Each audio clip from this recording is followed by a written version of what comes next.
கர்த்தருடைய பரிசுத்த நாமத்திற்கு மகிமை உண்டாவதாக.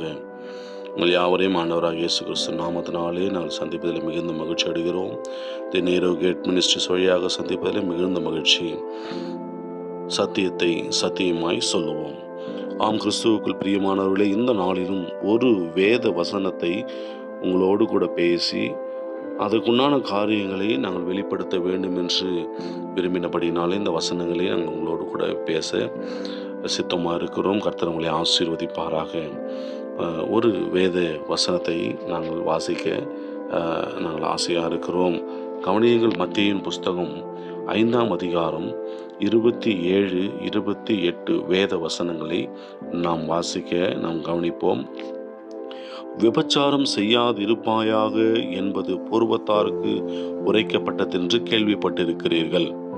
நான் உங்களுக்கு சொல்லுகிறேன், ஒரு ஸ்திரியை இச்சையோடு பார்க்கிற எவனும் தன் இருதயத்தில் அவளோடே விபச்சாரம் செய்தாயிற்று. ஆம், கிறிஸ்துவுக்குள் பிரியமானவர்களே, இந்த 27, 28 வசனம் ஆண்டவர் சொல்லுகிறார், அந்த பூர்வத்தாருக்கு பழைய ஏற்பாட்டின் காலகட்டங்களிலே விபச்சாரம் செய்யாதிருப்பாயாக என்று எழுதப்பட்டிருக்கிறது.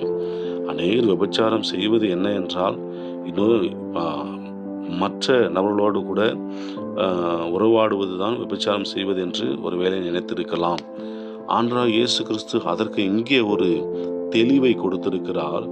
நான் உங்களுக்கு சொல்லுகிறேன், ஒரு ஸ்திரியை இச்சையோடு பார்க்கிற எவனும் தன் இருதயத்திலே அவளோடு விபச்சாரம் செய்தாயிற்றென்று.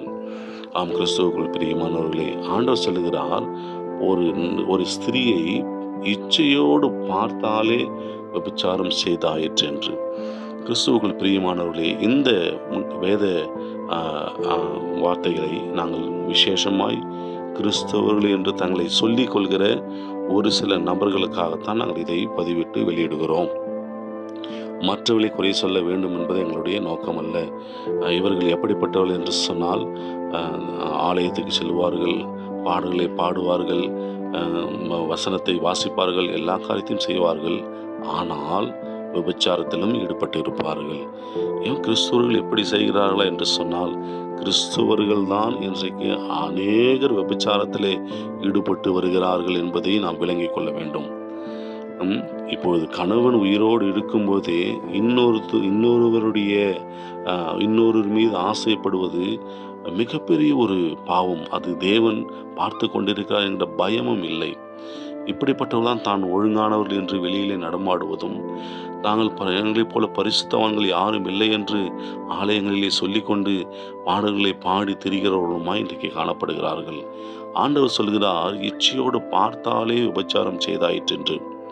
ஆனால் இங்கே இருக்கிற ஒரு சில கிறிஸ்துவர்கள் கணவன் உயிரோடு இருக்கும் பொழுதே, மனைவி உயிரோடு இருக்கும் போதே மற்றவர்களோடு கூட தேடி அலைந்து திரிந்து விபச்சாரம் செய்து பிழைப்பு நடத்துகிற ஒரு சில மிக கேவலமான ஒரு நபர்களாய் இந்த நாட்களில் காணப்படுகிறார்கள்.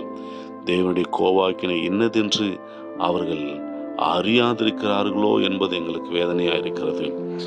உலகத்தில் வாழ்கிற இந்த வாழ்க்கை தான் யாருக்கு தெரிய போகிறது என்று அவர்கள் ஒரு வேளை நினைத்து கொண்டிருக்கலாம். ஆனாலும் அவனுக்கு உண்டான பலன் கர்த்தர் வருகையிலே கொண்டு வருகிறார். வெளிப்படுத்தும் விசேஷத்தில் சொல்லப்பட்டிருக்கிறது, அநியாயம் செய்கிறவன் இன்னும் அநியாயம் செய்யட்டும், அசுத்தமாக இருக்கிறவன் இன்னும் அசுத்தமாகட்டும், பரிசுத்தம் இன்னும் பரிசுத்தமாகட்டும். இதோ நான் சீக்கிரமாய் வருகிறேன், அவனவனுக்கு ஏற்ற பலன் என்னோட கூட வருகிறது என்று ஆண்டவர் சொல்லியிருக்கிறார்.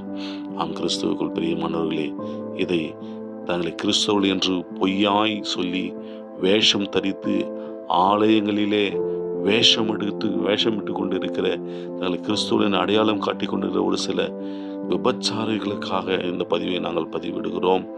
அவர்கள் மனம் திரும்பினால் கர்த்தருக்கு அது மிகுந்த உகந்த காரியமாக இருக்கணும். அல்லாவிட்டால் தேவ சமூகத்திலே அவர்களும் பதில் கொடுக்க வேண்டியதாக இருக்கும். ஆம், கிறிஸ்துவுக்கு பிரியமானவர்களே, ஒருவேளை இந்த செய்தியை கேட்டுக்கொண்டு இருக்கிற நீங்கள் அப்படிப்பட்ட வாழ்க்கையில் இருப்பீர்கள் என்று சொன்னால் மனம் திரும்புங்கள். கடைசி நாட்களிலே ரட்சிக்கப்படுவீர்கள். கணவன் உயிரோடு இருக்கும் பொழுது, மனைவி உயிரோடு இருக்கும் போதே மற்றவர்களை தேடி ஓடாதீர்கள். தேவனுக்கு மிகவும் மிகவும் அருவருக்கத்தக்கதான ஒரு பாவமாய் காணப்படுகிறது. பார்த்தாலே பாவம் என்று சொல்லுகிற தேவன் அலைந்து திரிந்து இப்படி பாவங்களை செய்கிற நபர்களுக்கு எப்படிப்பட்ட கொடிதான் ஆக்கினை வரும் என்பதை அறிந்து கொள்ளுங்கள். பயப்படுங்கள். கர்த்தருக்கு பயப்படுதலே ஞானத்தின் ஆரம்பம் என்று சொல்லப்பட்டிருக்கிறது. அப்படியே கர்த்தருக்கு பயப்படுங்கள். கர்த்தர் உங்களையும் ஆசீர்வதிப்பார். ஒருவேளை இந்த செய்தி உங்களுக்கு பிரயோஜனமாக இருந்தது என்று சொன்னால் உங்கள் நண்பர்களோடு கூட பகிர்ந்து கொள்ளுங்கள். கர்த்தர் உங்களை ஆசீர்வதித்து வழி நடத்துவார். வேஷமிட்டு தேவனையும் உங்களையும் ஏமாற்றிக் கொள்ளாதிருங்கள். கர்த்தர் உங்களை ஆசீர்வதிப்பாராக. ஆமென்.